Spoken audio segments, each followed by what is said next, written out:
Bonjour, bonjour les amis, bonjour chers auditeurs, bonjour à tous nos frères et sœurs, à tous ceux qui nous écoutent dans les réseaux sociaux.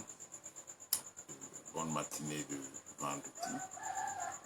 Comme chaque semaine, nous revenons toujours sur notre enseignement sur la vérité de l'Évangile. Aujourd'hui, notre thème est le mensonge dans l'Église chrétienne. Pourquoi nous tenons ce terme Église chrétienne? Nous tenons le terme d'Église chrétienne parce que si nous restons dans le terme christianisme, nous allons faire fausse route.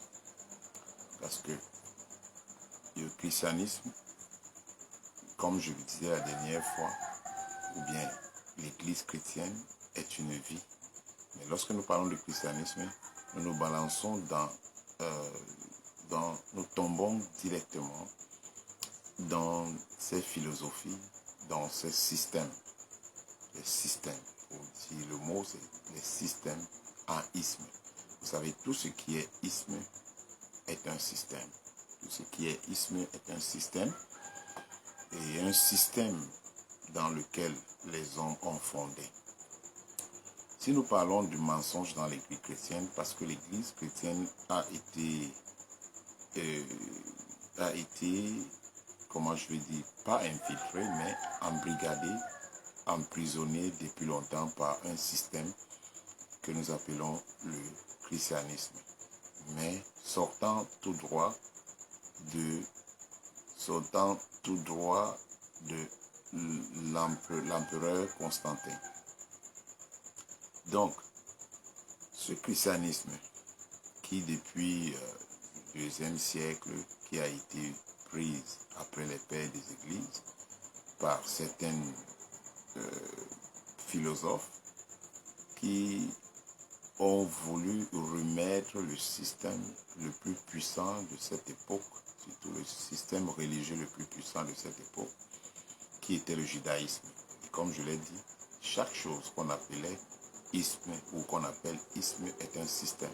Ou bien chaque nom ou chaque groupe ou chaque fondation ou chaque philosophie ou bien chaque dénomination donnant au terme isme nous ramène à un système. Et nous voyons que au premier siècle, lorsque Jésus est venu avec l'évangile, il y avait déjà un système en place que nous connaissons sous le nom du judaïsme. Le judaïsme étant donc le système le plus puissant à cette époque, dans le domaine spirituel, entre guillemets, parce que malgré cela, il n'y avait pas tellement la spiritualité, c'était juste le culte de Yahwisme, le culte de Yahweh qui était à cette époque. Les hommes considéraient ce système comme étant très puissant. Ils étaient puissants parce qu'ils avaient la capacité de nuire, de tuer, de commettre des crimes de tout genre. Parce qu'ils se réunissaient en Sanhédrin, qui était le système de pouvoir en place, qui était constitué d'un groupe des pharisiens, de l'autre groupe des sadducéens, et d'un autre groupe qui, n'étant pas d'accord de cette corruption qui régnait tout autour des deux groupes, et de ce débat interphilosophique religieux qui était là à débattre sur les manuscrits anciens, sur ce que Dieu a dit ou sur ce que Dieu n'a pas dit, ou sur ce que Dieu a décidé ou sur ce que Dieu n'a pas décidé, en même temps détruisant le peuple, dépouillant le peuple, volant le peuple, en commettant des crimes, des abominations, des adultères.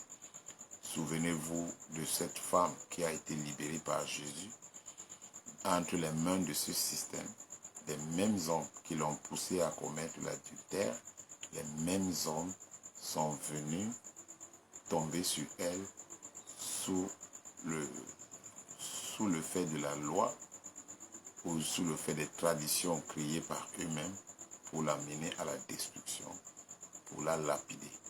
Mais Jésus les a répondu d'une manière intelligente, d'une manière divine, pour sauver cette femme en lui demandant celui qui ne se sent pas concerné ou celui qui ne se sent pas, qui n'a jamais commis de péché, qui lance la première pierre sur cette femme. En fait, c'est ce pouvoir qui était, ils avaient la capacité de nuire. C'est ce même pouvoir qui avait décidé de ôter la vie de celui qui les a apporté la bonne nouvelle, Jésus-Christ de Nazareth. Et ils ont décidé donc de ôter sa vie parce qu'il avait apporté la vérité en fait, pas une vérité. Parce que si on dit une vérité, ça veut dire qu'il y en a d'autres, mais il avait apporté la vérité que le monde cherchait, que le peuple cherchait, que l'univers cherchait. Cette vérité était venue pour transformer la vie des hommes, pour changer la vie des hommes, pour les amener à la transformation afin d'éradiquer la corruption, d'éradiquer les abominations, d'éradiquer les vols et d'éradiquer ou bien de casser le pouvoir de ce système qui était basé sur le mensonge, sur la manipulation et sur la manipulation et sur les crimes. Parce que vous savez, lorsque les gens donnent la mort, ils reflètent la peur. Et cela était donc fondé dans ce système. 2 siècles après que Jésus eut fini sa mission, après qu'il eut annoncé la bonne nouvelle et recommanda à l'Église, ça veut dire à l'Église chrétienne ou bien aux chrétiens de l'époque qui étaient ses disciples, de continuer avec la même mission pour annoncer l'Évangile, pour répandre cette bonne nouvelle, pour répandre cette vérité, ou bien l'ultime vérité que le monde attendait, afin de les rendre libres que Dieu est un Dieu de grâce, un Dieu d'amour, et qui est là pour sauver son peuple et non pour détruire son peuple. Ils marchaient dans toutes les régions, jusqu'en Asie, jusqu'en Inde et partout pour annoncer cette bonne nouvelle à toutes les nations. Pour leur dire, voici la voie à suivre, voici la vérité qui s'est révélée, voici la lumière qui est apparue pour vous amener à la transformation. Après ce moment, au 2e siècle, un autre système a voulu profiter de ce grand travail que les tout premiers apôtres, les tout premiers disciples ont abattu. Ce système s'est levé avec quelques philosophes qui ont infiltré. Ils ont encore formé un autre système. Ils ont formé un autre système. Ils ont dit, bon voilà, nous allons décréter que nous sommes les descendants de Pierre, l'apôtre Pierre, qui était le gardien de cet évangile, qui était le gardien de l'évangile, qui devait veiller à ce que l'Église chrétienne fasse sa mission. C'est parce que c'est à lui que Jésus avait recommandé pour que l'Église chrétienne puisse faire sa mission. Alors ce système s'est remis en place, s'est remis à se reconstituer au 1er siècle, au 2e siècle. Ça a commencé à se construire jusqu'au 3e siècle, vers l'an 300. Et les vrais chrétiens maintenant, ou bien les vrais disciples qui annonçaient l'évangile, étaient chassés du milieu du peuple et le système se mettait en place maintenant en cherchant à profiter d'abord de l'évangile, se cachant derrière le christianisme pour se mettre en place. Mais tout commence par la persécution. Vous savez, lorsque Jésus est venu, tous les pouvoirs se sont ébranlés, tous les systèmes se sont ébranlés, parce que Jésus est venu avec le pouvoir spirituel et non le pouvoir politique. Ou bien, vous savez, quand il y a pouvoir politique, il y a les assassinats, il y a les meurtres, il y a toutes ces choses, ces abominations. Regardez, même aujourd'hui, lorsque nous parlons de la démocratie, nous parlons de ce semblant de démocratie qui est prôné dans le monde aujourd'hui, vous voyez, qu'est-ce qu'il y a derrière cette démocratie? Il y a un groupe de personnes qui décident et qui font ce qu'ils veulent, tuant, égorgeant, détruisant le peuple, dépouillant même le peuple, appauvrissant le peuple. Depuis que la démocratie est venue, elle a apporté quoi de nouveau dans la vie des hommes? Rien, si ce n'est qu'encore des pleurs et des grincements de dents. Or, Jésus, lui, il était venu avec l'évangile, qui est en fait un enseignement à ramener les gens sur la théocratie. Ça veut dire que les gens doivent vivre aux dépens de Dieu qui est leur roi. Ce que les hommes ont refusé depuis des siècles. Depuis des siècles, ils ne veulent pas. L'homme veut l'indépendance, l'homme veut la liberté, l'homme veut tous ces débats sur la liberté de l'homme, sur l'épanouissement de l'homme.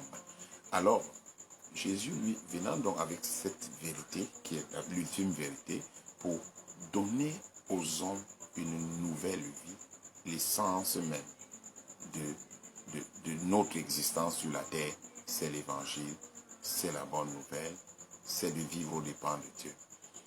Les hommes ont encore essayé d'en profiter pour faire encore un système, un pouvoir dessus. La persécution de Rome est venue. Rome ayant reculé face aussi à des oppositions sur lesquelles il vivait. Alors, l'Église chrétienne était déjà matée et même il vivait déjà dans les hécatombes et partout il se cachait partout. Le problème donc, l'Église ne pouvait plus avoir la voix haute pour annoncer la bonne nouvelle, pour continuer à annoncer l'évangile. D'abord, les tout premiers pères, les disciples de Jésus, qui ont été détruits, qui ont été tués d'une manière tragique. La persécution les tuait, ils étaient égorgés, traînés sur les traîneaux et tout ça. Ce qu'on appelle la martyrisation, ils étaient martyrisés. Ils ont été tués, les pierres qui étaient clouées sur la croix et tous ces martyrs qui sont morts à cause de l'œuvre qu'ils étaient en train de faire. Cela a refroidi les héritiers de cette vérité.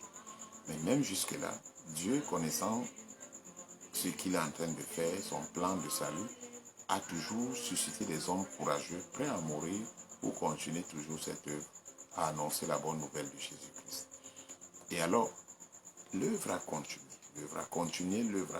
et les gens se sont ligués toujours à vouloir placer leur système en place. C'est comme ça qu'en l'an 600, un empereur est sorti du nom de Constantin et se déclarant le sauveur de l'Église, en fait, l'Église chrétienne. Il vient pour donner la liberté à l'Église chrétienne, selon lui. Mais sauf que c'était là le déclic, c'était là le fondement de ce système religieux qui détruit la vie des gens. Finant donc, annonçant qu'il a eu une vision où Dieu lui a donné l'épée, Christo, de pouvoir libérer l'Église chrétienne de l'emprise de la persécution. Il appela les chrétiens à sortir de l'hécatombe. Mais les philosophes étant donc remplis dans l'Église chrétienne, ces philosophes se sont donc mis en place dans l'Église chrétienne. Ils se sont assis maintenant tout autour de l'empereur pour persécuter les vrais chrétiens maintenant. Ça veut dire que c'est l'Église, ou bien ce sont des membres de l'Église qui persécutaient les vrais chrétiens. Et donc, le système du christianisme est né. Le christianisme de ce soi-disant Constantin, le sauveur de l'Église. Les vrais chrétiens sont allés, d'autres mouraient dans les hécatombes, d'autres mouraient dans d'autres pays voisins. Mais tout cela poussait toujours l'Évangile à aller vers d'autres nations.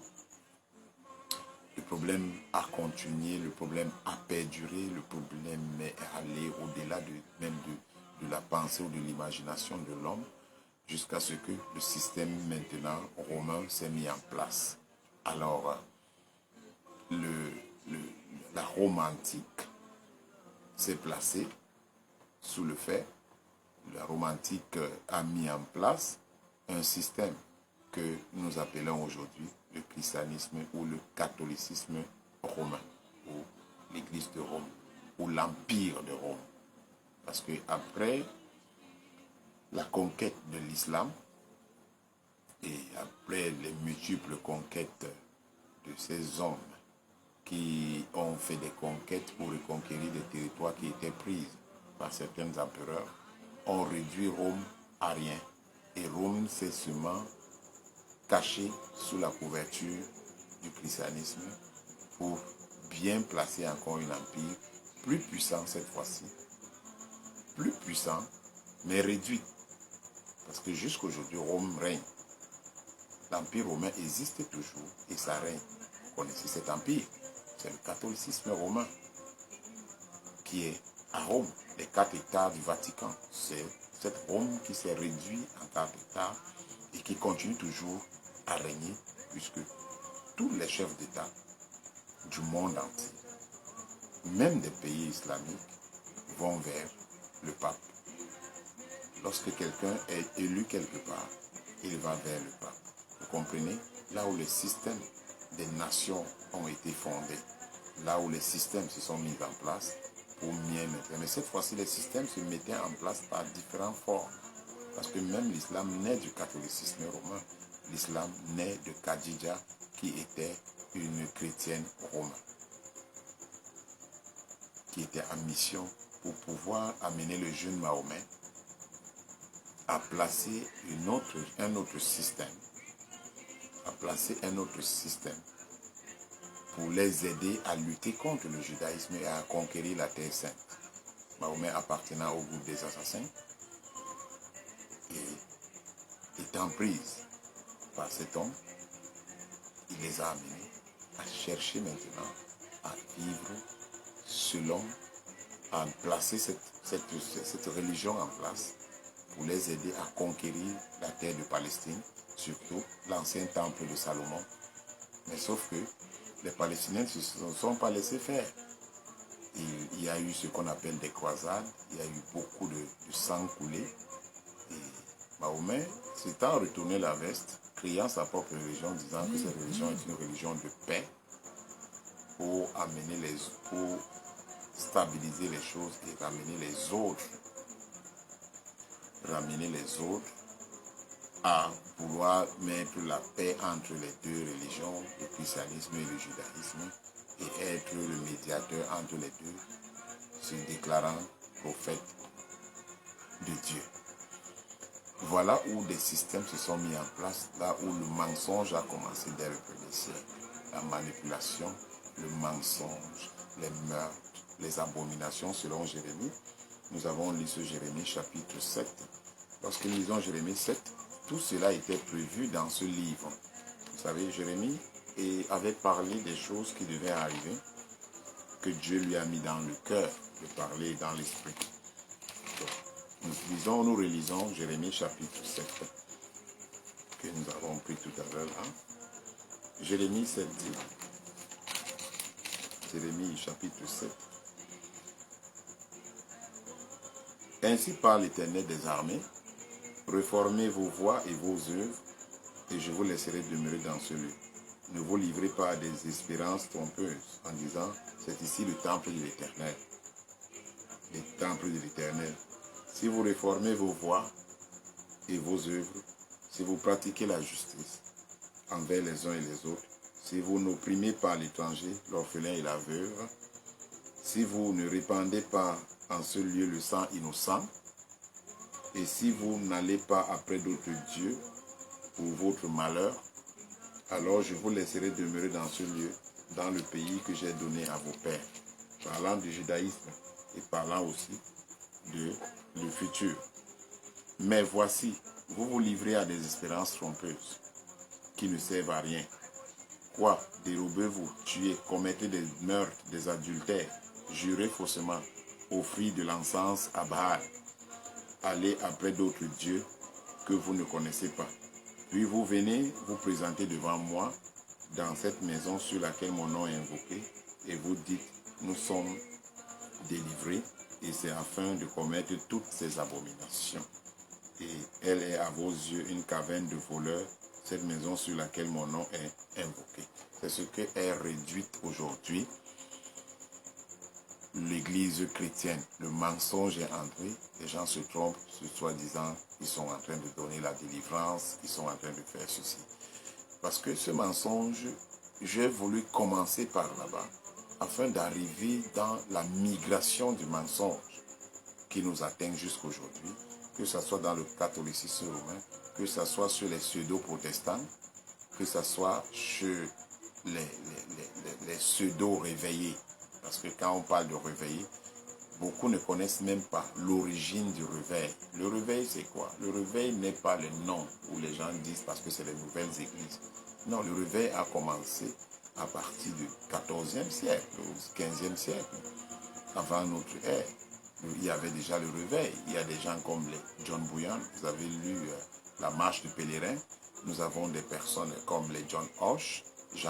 Nous avons des personnes comme, vous avez certainement beaucoup connaissent Luther, mais il y a eu beaucoup de réformes, beaucoup de réveils avant Luther ou avant les autres. Donc c'est des personnes qui ont vu que l'évangile était infiltré par le mensonge. Et ils se sont mis à lutter pour ressortir cette vérité qui a été masquée, qui a été voilée, qui a été cachée par la Rome antique. Parce que Rome, plaçant son système dès le 3e siècle, dès le 4e siècle, au conseil de Nicée, au conseil de Constantinople, tous ces conseils qui se sont assis ont installé des racines d'un système aussi puissant. Donc, c'est quitter du spirituel à un système politico-religieux.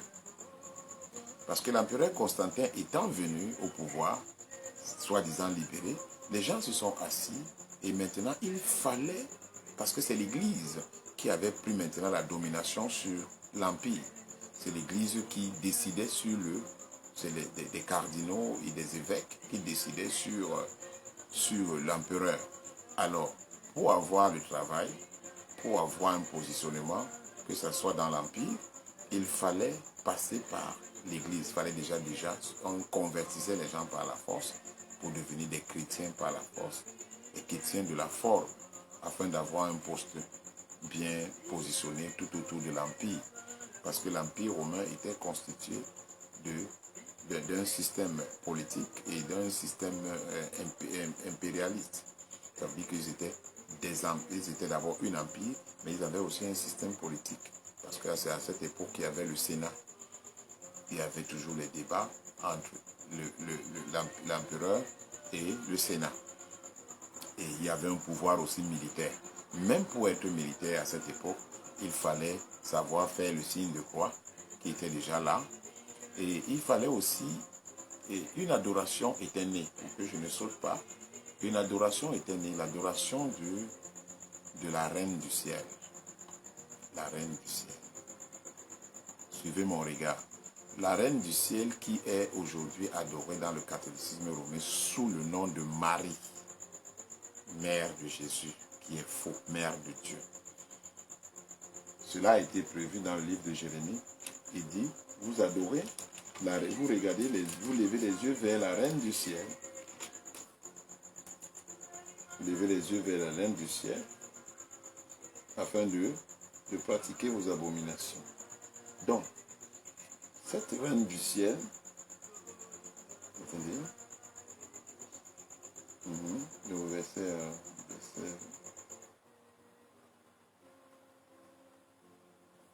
oui, voilà.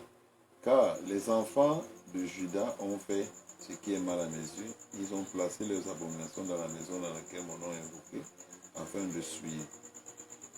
Et il lève les yeux vers la reine du ciel. Voilà. Dans le livre de Jérémie 7, on parle de la reine du ciel. C'est une abomination ancienne, c'est une divinité ancienne qui est seulement juste revenue, mais cette fois-ci qu'on a voilée par le nom de Marie, mère de Dieu ou Marie, mère de Jésus. Cette Marie qui est adorée dans le catholicisme romain n'est pas la Marie qui avait accouché Jésus en Galilée ou dès le 1er siècle de notre ère. Non, ce n'est pas de cette Marie qu'on adore.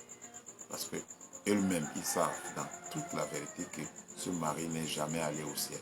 Ce mari figure même parmi les apôtres. Dans les actes des apôtres, lorsque la Pentecôte était en train d'être née, Marie était parmi toutes les femmes qui étaient parmi les 120 qui attendaient la Pentecôte. Elle était là, malgré qu'elle avait de l'âge avancé, mais elle était là. Elle était parmi, et elle avait reçu aussi le Saint-Esprit, comme tout le reste des apôtres. Si on dit que Marie a été élevée au ciel, ça veut dire que Pierre a été élevé au ciel, ça veut dire que Paul a été élevé au ciel, ça veut dire que Jean a été élevé au ciel, ça veut dire que même ses deux fils, Jacques et Jude, ont été élevés au ciel. Que les gens arrêtent de tromper les autres. Voilà là où le mensonge a commencé. Le mensonge d'abord sur l'adoration de Marie, sur l'adoration des images. Le Baal a été transformé par l'image de Jésus qu'ils ont commencé à fonder par certaines bustes qu'ils criaient dans leurs imaginations. Le Saint Graal, je ne sais pas si vous connaissez cette histoire de ce foulard que Marie Magdalena avait essuyé le visage de Jésus. Soi-disant, son visage était resté sur ce foulard qui a été divinisé et donc aujourd'hui qui est devenu parmi les reliques les plus rares et les plus chères du monde, ou bien je ne sais pas. Si on parle mettre à prix d'argent, il n'y a aucune autre relique qui peut être chère plus que le Saint Graal. Donc, voilà où le mensonge a commencé. L'Église a commencé à être devenue mécanique. L'Église a commencé à devenir mécanique. L'Église a commencé à être mécanique, à se mécaniser en cherchant des élémentaux pour prouver le spirituel. Le spirituel était déjà parti. Parce que lorsqu'un système vient, le spirituel part. Souvenez-vous que le spirituel était lorsque les derniers prophètes parlaient encore à l'époque, à l'époque avant Jésus-Christ, 400 ans avant Jésus-Christ, le spirituel était encore en Israël. Après Malachie, il n'y a plus de spirituel, il y a eu un silence. Parce que la période intertestamentaire entre Malachie et Matthieu, ça fait 400 ans que Dieu est resté dans le silence. Il n'y a plus de spirituel en Israël. Alors tout ce qu'il faisait, c'était les rituels, le mécanisme.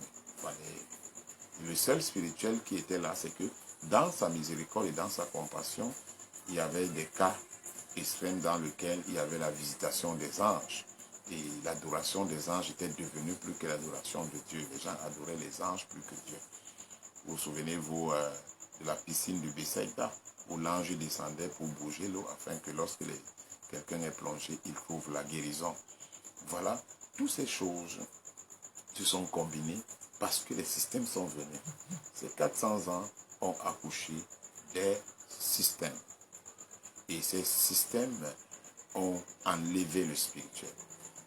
Lorsque Constantin aussi a pris le règne du pouvoir, Constantin aussi a balayé le spirituel. Il n'y avait plus ceux qui prêchaient, par exemple, la transformation par le Saint-Esprit, par l'évangile. La parole de Dieu n'était plus très autoritaire. Le mécanisme dépassait la parole de Dieu. Parfois même le pouvoir du cardinal ou de l'évêque des évêques, qu'on appelait le pape, sa parole était plus que la parole écrite ou révélée. Parce que la parole était déjà là. L'Ancien et le Nouveau Testament étaient combinés ensemble par un Libyen qu'on appelait Athanas, le Libyen, le Carthaginois, un Africain. Je fais encore une parenthèse sur ça pour dire que les gens arrêtent de dire que les Européens ne nous ont pas apporté la Bible. Les Européens ne connaissent pas la Bible. L'Occident ne connaît pas la Bible plus que les Africains. L'Occident ne connaît pas la Bible. L'Africain est né dans la Bible. L'Africain est même le fondement de la Bible. Le père de toute la foi, le père de toute la foi juive, chrétienne, qui est Abraham, est africain. Parce qu'il était né du pays de Ur, entre le Carthage, ça veut dire entre la Tunisie, l'Éthiopie et l'extrême-orient. Donc c'est un Africain d'origine. Et donc à cause de sa migration, on lui a appelé le nomade, l'hébreu. Abraham l'hébreu, ou le nomade. il a commencé à migrer, à immigrer, à immigrer, à immigrer, à immigrer, à immigrer, jusqu'à ce que Abraham est devenu aujourd'hui le père de toute la foi, que ce soit chrétien, que ce soit juif, et même aujourd'hui, il y a l'islam qui cherche à s'incruster sur l'histoire, à s'attacher à Abraham, mais sauf qu'il est africain. Ça veut dire que si Abraham est africain, même l'islam n'a pas de source orientale. Ça veut dire que dans l'extrême orient, l'islam n'est pas né là-bas. L'islam est venu, s'ils se disent pour Abraham père, ça veut dire que l'islam est africain.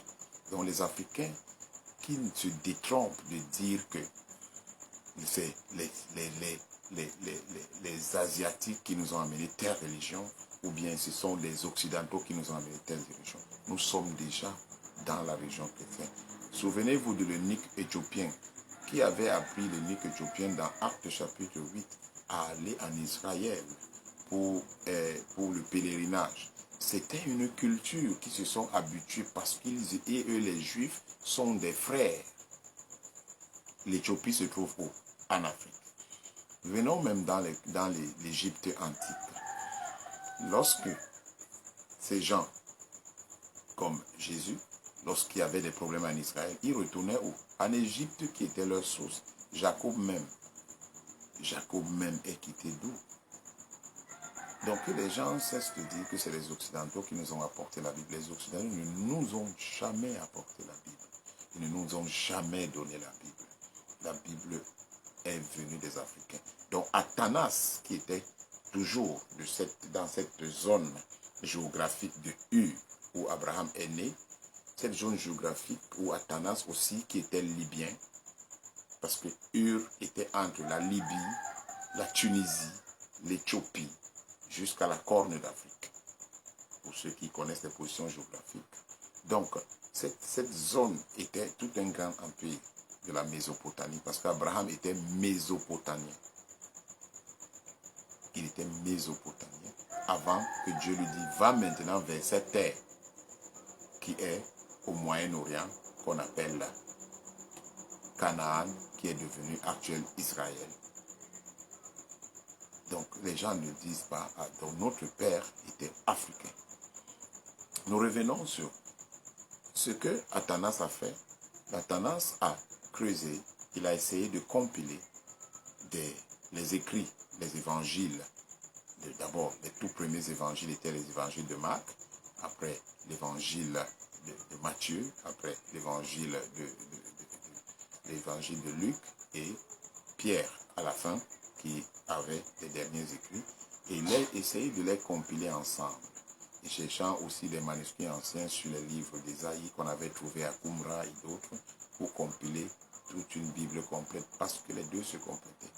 Parcourant ces écrits qui étaient en grec, il avait constaté que pendant qu'il lisait les évangiles ou les écrits de Marc, Jésus, à quelque temps, citait souvent les livres de l'Ancien Testament. Alors il fallait les trouver pour les mettre ensemble. Et ils nous ont formé la Bible que nous avons aujourd'hui. Ce ne sont pas les Occidentaux. Les Occidentaux n'ont que profité derrière notre naïveté, derrière notre ignorance, pour prendre ce livre, le présentant devant, mais venant pour la conquête des nations africaines. C'est ce que je veux que ces panafricanistes disent. Lorsqu'ils font leur fausse panafricanisme qu'ils prônent partout, Afrique Média et autres. Il faut dire les choses telles qu'elles sont. Les Européens ont pris la Bible, qui était le livre africain, pour venir avec ça, représenter la même vérité aux Africains, mais sauf que cette vérité était associée au mensonge, comme nous avons dit, que l'Église chrétienne a été infiltrée du mensonge dès le départ. Ça veut dire que c'était maintenant devenu un problème de géopolitique, un problème de stratégie de conquête. À l'époque, c'était la conquête. Aujourd'hui, la nouvelle conquête, c'est la géopolitique ou la stratégie. Or, panne de lumière. Nous allons continuer demain matin, par la grâce de Dieu, 4 heures du matin. Que Dieu vous bénisse.